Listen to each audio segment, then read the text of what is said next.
Dinner meeting ನಡೆಸಿರುವಂಥದ್ದು. CM ರವರಿಗೆ representation ಕೊಡ್ತೀವಿ with respect to reservation in the cabinet ಅಂತ ಹೇಳಿದ್ದಾರೆ.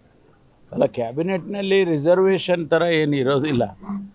ಅವರು 3 ಬಾರಿ ಗೆದ್ದಿರೋರು, 4 ಬಾರಿ ಗೆದ್ದಿರೋರು, ನಮಗೂ ಅವಕಾಶ ಕೊಡಿ ಅಂತೇಳಿ ಅವರೆಲ್ಲ ಒಟ್ಟಾರೆ ಸೇರಿ ಡಿನ್ನರ್ ಮೀಟಿಂಗ್ ಮಾಡಿ ಮಾತಾಡ್ಕೊಂಡಿದ್ದಾರೆ ಅಂತ ಏನು ಕೇಳಿದೆ.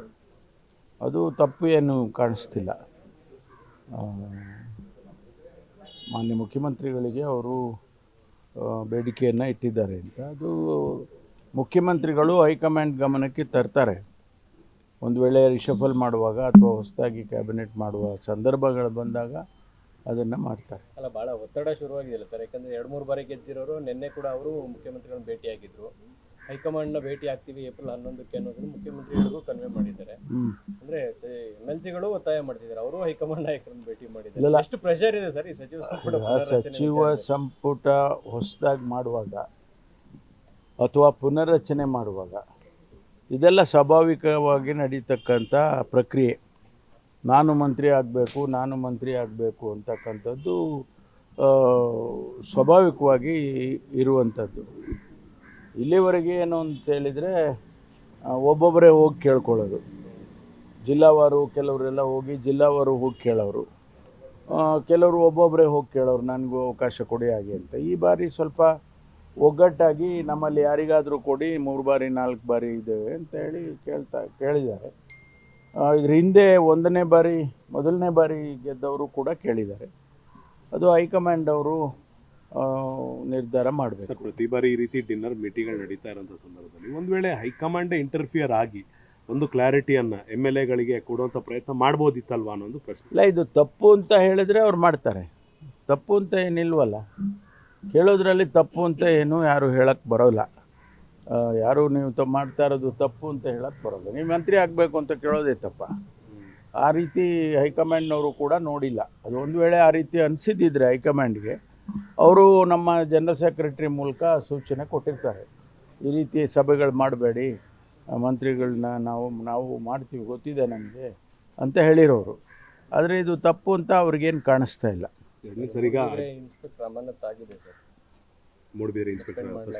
ವರದಿ ಕೇಳಿದ್ದೇನೆ, ವರದಿ ಕೊಡಿ, ಅವರು ಏನು ತಪ್ಪು ಮಾಡಿದ್ದಾರೆ ಏನು ಅಂತ ಹೇಳಿ. ಅವರು ಕೆಲವು ವಿಡಿಯೋಗಳೆಲ್ಲ ಬಂದಿದೆ ಅಂತೇಳಿ ಅವರಿಗೆ ಪ್ರಾಥಮಿಕವಾಗಿ ಸಸ್ಪೆಂಡ್ ಮಾಡಿದ್ದಾರೆ. ಮಾಡಿ ಎನ್ಕ್ವೈರಿ ಮಾಡ್ತಾರೆ, ಡಿಪಾರ್ಟ್ಮೆಂಟಲ್ ಎನ್ಕ್ವೈರಿ ಆಗುತ್ತೆ. ಅದರಲ್ಲಿ ಏನು ಬರುತ್ತೆ ಅದ್ರ ಮೇಲೆ ಕ್ರಮಗಳಾಗ್ತವೆ.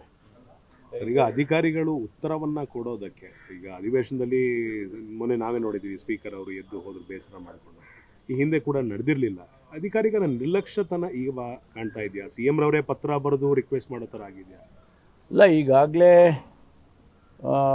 3-4 ಬಾರಿ ಇದನ್ನು ಪ್ರಸ್ತಾಪ ಮಾಡಿದ್ದಾರೆ ಸದನದಲ್ಲಿ, ಅಸೆಂಬ್ಲಿಯಲ್ಲಿ, ಕೌನ್ಸಿಲಲ್ಲೂ ಮಾಡಿದ್ದಾರೆ.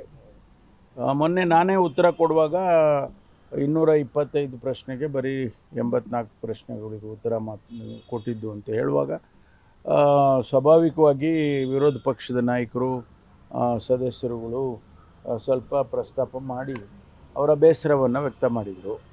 ಹಾಗಾಗಿ ಮಾನ್ಯ ಅಧ್ಯಕ್ಷರು, ಸಭಾಧ್ಯಕ್ಷರು ಸ್ವಲ್ಪ ಬೇಸರ ಮಾಡಿಕೊಂಡು ಅವರು ಈ ರೀತಿ ಆದರೆ ಸರಿ ಹೋಗೋದಿಲ್ಲ ಅಂತೇಳಿ ಸದನವನ್ನು ಮುಂದೂಡಿ, ಆನಂತರ ಮುಖ್ಯಮಂತ್ರಿಗಳು ಮತ್ತು ನಾವೆಲ್ಲರೂ ಕೂತ್ಕೊಂಡು ಮಾತಾಡಿ ವಿರೋಧ ಪಕ್ಷದ ನಾಯಕರು ಎಲ್ಲ ಚೀಫ್ ಸೆಕ್ರೆಟರಿ ಅವ್ರನ್ನ ಕರೆಸಿ ಪ್ರತಿಯೊಬ್ಬ ಕಾರ್ಯದರ್ಶಿಗಳಿಗೂ ಕೂಡ ಸೂಚನೆ ಕೊಡಬೇಕು, ನೋಟಿಸ್ ಕೊಡಬೇಕು, ಈ ರೀತಿ ಆಗಬಾರ್ದು ಅಂತ. ಒಂದು ವೇಳೆ ಮುಂದುವರೆದರೆ ಅವ್ರನ್ನ ಸಸ್ಪೆಂಡ್ ಮಾಡಿ ಅಂತ ಕೂಡ ಚೀಫ್ ಸೆಕ್ರೆಟರಿ ಅವರಿಗೆ ಮುಖ್ಯಮಂತ್ರಿಗಳು ಹೇಳಿದರು. ಮುಂದಿನ ವಾರದಲ್ಲಿ ಉತ್ತಮ ಆಗುತ್ತೆ ಅಂತ ಅಂದ್ಕೊಳ್ತೀವಿ ಸರ್. ಅಧಿಕಾರಿಗಳಿಗೆ ಈ ಪರಿ ನಿರ್ಲಕ್ಷ್ಯ ಏನಕ್ಕೆ ಸರ್? ಆಮೇಲೆ ಸಚಿವರುಗಳು ಕೂಡ ಅಧಿಕಾರಿಗಳನ್ನ ಕಂಟ್ರೋಲಲ್ಲಿ ಇಟ್ಕೋಬೇಕು, ಮತ್ತು ಇದರ ಸೀರಿಯಸ್ನೆಸ್ನು ಕೂಡ ಅಧಿಕಾರಿಗಳಿಗೆ ಅರ್ಥ ಆಗಲಿಲ್ಲ ಅಂದರೆ ಹಿಂಗೆ ಅಂತ. ಇದು ಯಾವ ಹಂತದಲ್ಲಿ ಅದು ನಿಂತಿದೆ, ಉತ್ತರಗಳು ನಿಂತೋಗುತ್ತೆ, ಅದನ್ನು ನೋಡಬೇಕು. ಯಾಕಂದರೆ ಈಗ ನಾವೆಲ್ಲ ರುಜು ಮಾಡಿ ಕಳಿಸ್ಬಿಡ್ತೀವಿ. ಕಳಿಸಿದ ಮೇಲೆ ಸೆಕ್ರೆಟರಿಯೇಟ್ಗೆ ಹೋದಾಗ ಅಲ್ಲಿ ಸ್ಕ್ರೀನಿಂಗ್ ಆಗಿ ಅಲ್ಲಿ ಅವರೆಲ್ಲ ಸದನದಲ್ಲಿ ಸದಸ್ಯರಿಗೆ ಕೊಡಬೇಕಾದಂಥದ್ದು ಅವ್ರದ್ದು. ಕೆಲವು ಸಂದರ್ಭ ಅಲ್ಲೂ ಕೂಡ ಡಿಲೇ ಆಗುತ್ತೆ. ಅದಕ್ಕೆ ಈಗ ಸ್ಪೀಕರ್ ಅವರು ಇದೆಲ್ಲವನ್ನು ಒಟ್ಟಾರೆ ನೋಡಿ ಎಲ್ಲಿ ಇದು ತೊಂದರೆ ಆಗ್ತಾಯಿದೆ ಅಂತ ಹೇಳಿದ್ದಾರೆ. ಅದಾದಮೇಲೆ ನೋಡೋಣ. ಅಲ್ಲ, ಈ ಲೀಡರ್ಶಿಪ್ ಫೈಟು, ಈ CM ಚೇಂಜು, ಈ ವಿಚಾರಗಳೇನಾದರೂ ಆಡಳಿತದ ಮೇಲೆ ಪರಿಣಾಮ ಬೀರ್ತದೆ? ಅದಕ್ಕೂ ಇದಕ್ಕೂ ಅದಕ್ಕೂ ಇದಕ್ಕೂ ಸಂಬಂಧನೇ ಇಲ್ಲ. ಸೆಕ್ರೆಟ್ರಿಗಳು ಅವರವರ ಜವಾಬ್ದಾರಿಯನ್ನು ಮಾಡಬೇಕು. ಒಂದು ಪ್ರಶ್ನೆ ಅಂದರೆ 15 ದಿವಸ ಮುಂಚೆನೇ ಪ್ರಶ್ನೆ ಕೊಡಿ ಅಂತ ಹೇಳಿರ್ತಾರೆ. 15 ದಿವಸಕ್ಕೆ ಮುಂಚೆ ನಿಮಗೆ ಪ್ರಶ್ನೆಗಳು ಬಂದಾಗ ಅದಕ್ಕೆ ಉತ್ತರ ರೆಡಿ ಮಾಡಿ ಕೊಡೋದಕ್ಕೆ 15 ಡೇಸ್ ಇರುತ್ತೆ. ಅದನ್ನು ಮಾಡಿ ಸೆಕ್ರೆಟ್ರಿಗಳು ಮಾಡಿ ಕೊಡಬೇಕು.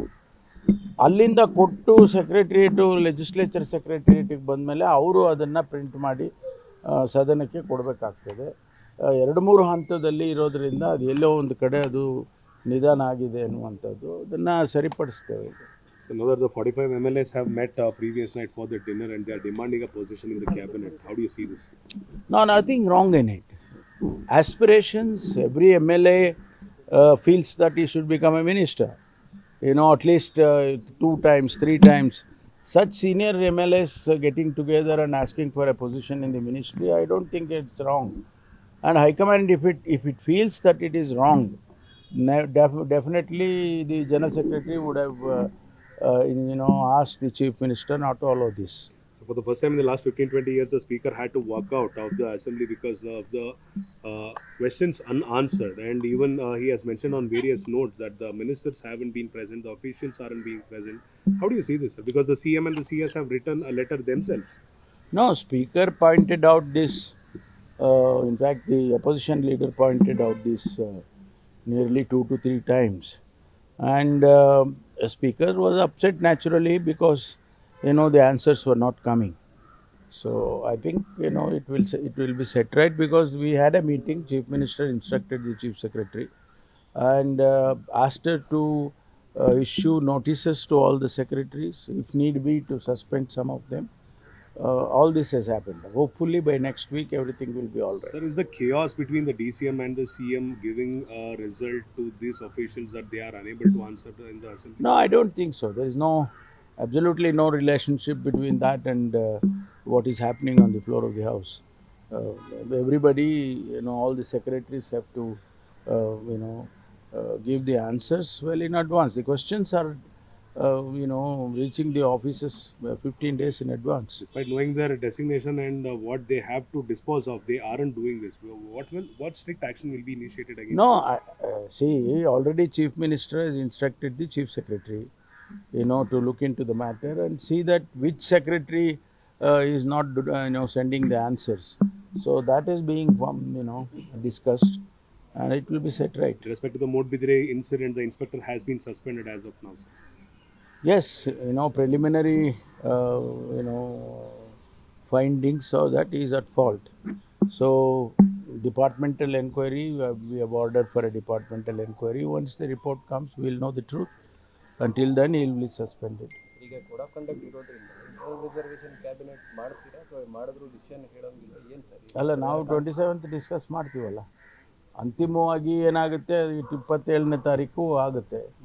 ಅದಾಗಿದ ಮೇಲೆ whether to implement or not to implement because of the code of conduct, that will be discussed with the election commission. ಬಲ ಸಮುದಾಯಕ್ಕೆ ಅನ್ಯಾಯ ಆದರೆ 3 ಜನ ಸಚಿವರು ಆಲ್ರೆಡಿ ರಾಜೀನಾಮೆ ಪತ್ರ ಬರೆದಿಟ್ಕೊಂಡಿದ್ದಾರೆ, ರಾಜೀನಾಮೆ ಕೊಡ್ತಾರೆ ಅಂತೇಳಿ ಕೃಷ್ಣಮೂರ್ತಿ ಅವರು ಮಾಡಿದ್ದಾರೆ ಸರ್. ಇರೋದು 3 ಜನ, ನೀವು ಆ ಥರ ಏನಾದ್ರು ಇದೆಯಾ ಸರ್?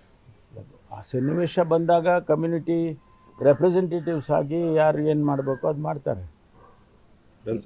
Thank you. ಇನ್ನಷ್ಟು ಹೆಚ್ಚಿನ ಮಾಹಿತಿಗಾಗಿ ಫಾಲೋ ಮಾಡಿ ಬ್ರಿಗೇಡ್ ನ್ಯೂಸ್ ಕನ್ನಡ.